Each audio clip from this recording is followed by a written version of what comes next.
Greetings all and welcome to this sudden video. I have another video in the works that I was going to upload sooner, but actually this package showed up almost unexpectedly. This is going to be another Monstrous unboxing, so I'm going to be focusing on showing you the Monstrous stuff. And there may not just be that much in this board game. This is 7th Citadel, the board game. This is a second release after 7th Continent, which I've heard and I've seen on lists of best solo board games, so this should be a great solo board game. It's a survival, exploration, adventure kind of game. So I'm really looking forward to this. And the thing is, I have been researching top solo games out there. And that is a video I want to release, is not just my own collection of top solo games, but my researched list. So this is from years of research. So for all you people that look at those top solo games lists out there, I will have a list composed and ready for you guys that I have altered and manipulated and updated over years of research of looking at all these lists on YouTube and on Google searches as well. Watch out for that. So here's 7th Citadel. It's explore, build, you are the hero. So let's check it out. I do really appreciate this box and color. This one took a long time. So this is another pandemic back that I had. I backed it during the pandemic sometime. Nothing in the back. Wow. 1 to 4 players. But this one, I believe, is one, if not the last board game that I backed. And you can see the octopus face there and the skull in the design. This one did take a long time for them to ship and produce. Apologies for my voice sounding a little softer than usual. I am slowly coming out of some kind of bug that I had. But here we go. There's 7th Citadel. Very nice. I like this kind of color tone. Very cryptic so far. I am assuming this may be a bookmark, and I'm assuming there's something going on there, some secret message, but that's not monstrous enough. So here's a letter to the backers. For you guys, if you're interested, I'll showcase this. Make sure it's sharp enough for you, so go ahead and pause the video. I hope that's legible for you. All right, next, we got a rule book. First of all, okay, good. We got icons in the back. Nice. Not too bad. 27 pages total. There's a table of contents in the back. How about the front? Any glossary? There's contents. Okay, so we do have some miniatures. Not really monstrous. Those are the characters.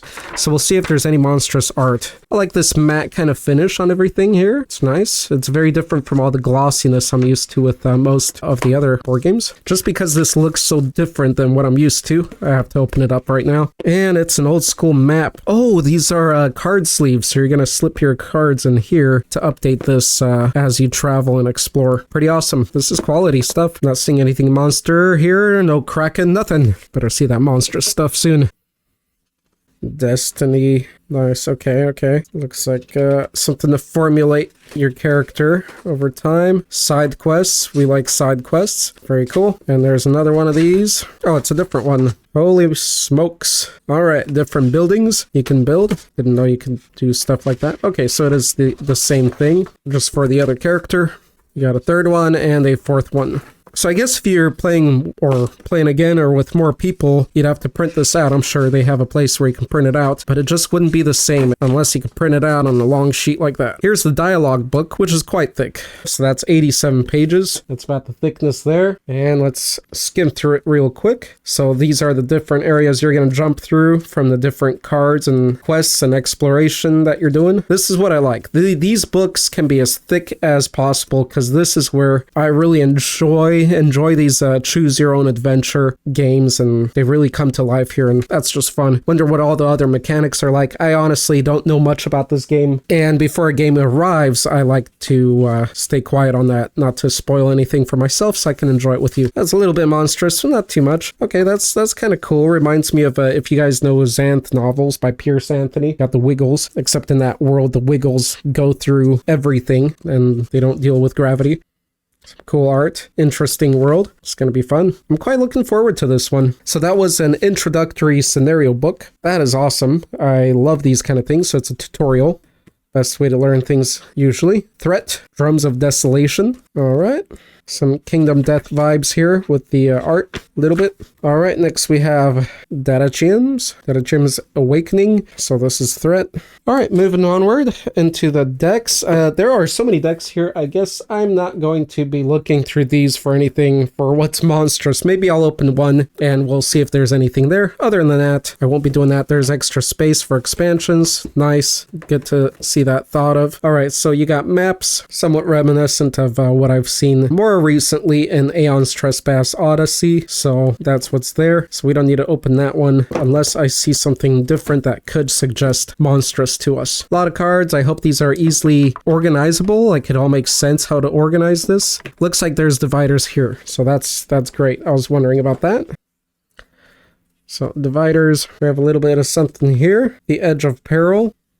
That's pretty cool. Hope it's not spoiling much. It isn't for me because I'll forget things anyway by the time I get deeper into this. Some tokens. Over the last few months, I got a lot of games that I backed on Kickstarter, and so I'm thinking also of doing a first impressions video because all these games I learned and played at least one scenario that actually counts as a first play. So I want to make a video with all those games and my first impressions on all of them, like a quicker video. So instead of like reviewing, give you guys an idea in a faster way out of all those games that you've probably, chased around along with me, which ones are the ones that stuck out at least for me. And slowly, if you watch my channel, you can see if you got similar tastes, so that'll always help as well in deciding how many grains of salt you should take my opinion with. So let's see here, we got counters. Ooh, nice and tight, sturdy. It's not gonna slip around like those Gloomhaven counters. Yep, these are nice. Let's check out one more. Yep.